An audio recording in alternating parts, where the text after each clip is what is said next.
Assalamualaikum, selamat pagi anak-anak. Hari ini kita akan belajar tema 1, persatuan dalam perbedaan, subtema 1, rukun dalam perbedaan. Pembelajaran 1. Nah, mari kita cari tahu apa makna proklamasi kemerdekaan bagi bangsa Indonesia. Sebagai warga negara yang baik, kita harus tahu ya anak-anak bagaimana sejarah proklamasi kemerdekaan negara kita. Mari kita mulai ceritanya ya anak-anak. Sebelum proklamasi kemerdekaan, saat itu Indonesia berada di kekuasaan negara Jepang. Yuk kita lihat bagaimana ketika Jepang menguasai Indonesia. Jepang memiliki caranya tersendiri untuk menjajah bangsa Indonesia. Walaupun masa pendudukan Jepang relatif singkat, yakni 3,5 tahun, mereka berhasil mengubah mimpi buruk menjadi nyata. Pemerintah dan tentara Jepang memimpin dengan begitu kejam. Pada saat itu, Jepang juga sedang menghadapi perang melawan sekutu. Pada tanggal 6 Agustus 1945, kota penting Jepang yaitu Hiroshima dibom atom oleh sekutu. Kemudian disusul tanggal 9 Agustus 1945, kota Nagasaki juga dibom atom oleh sekutu. Kehancuran dua kota ini mengakibatkan kelumpuhan kondisi politik dan ekonomi Jepang.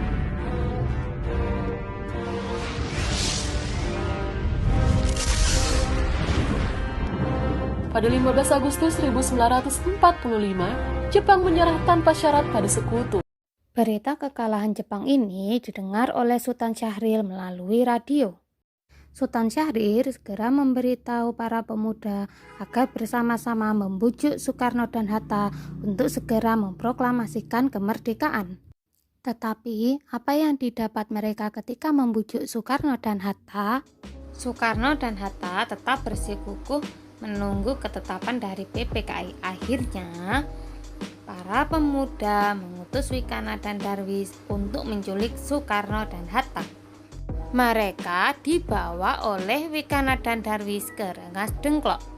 Di Rengas Dengklok, Soekarno dan Hatta diamankan di rumah Laksamana Maeda yang merupakan perwira Angkatan Laut Jepang.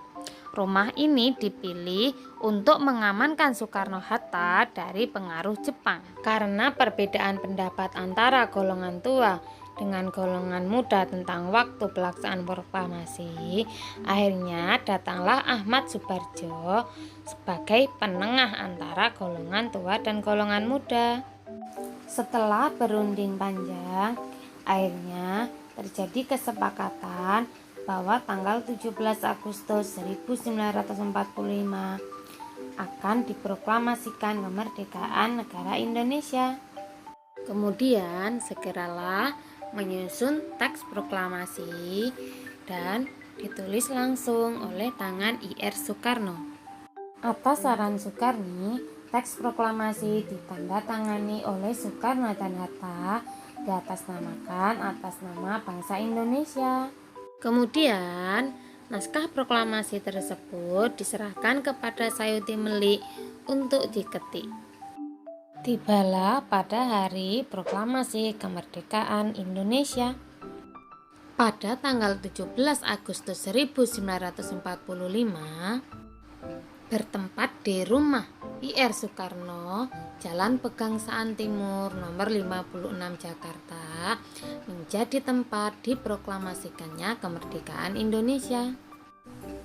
Rakyat sekitar beserta para tentara-tentara pahlawan negara kita berkumpul di halaman rumah Soekarno untuk menyaksikan proklamasi kemerdekaan Indonesia. Betapa senang hati mereka setelah sekian lama berada dalam penderitaan kesengsaraan penjajahan, akhirnya bisa merdeka. Sampailah pada saat proklamasi. Proklamasi. Kami, bangsa Indonesia, dengan ini menyatakan kemerdekaan Indonesia.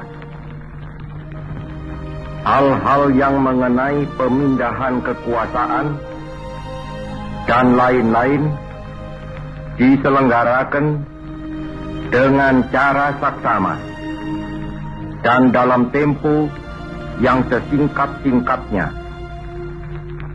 Jakarta, 17 Agustus 1945,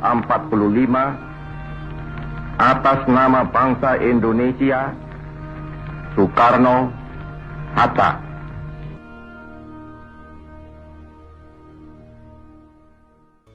Setelah pembacaan teks proklamasi, dilanjutkan dengan pengibaran bendera sang merah putih, hasil jahitan Ibu Fatmawati, istri Soekarno.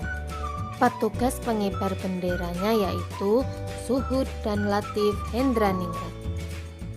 Demikianlah perjuangan pahlawan-pahlawan kita yang patut diteladani dalam merumuskan naskah proklamasi. Merdeka!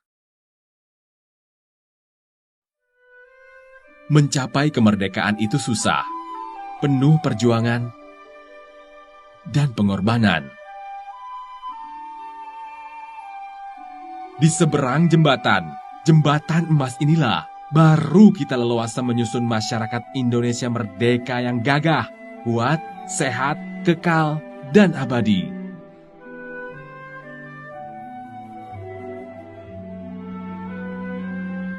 Dan situasi kita sekarang memerlukan kemauan untuk memaknai kemerdekaan ini sebagai jembatan emas.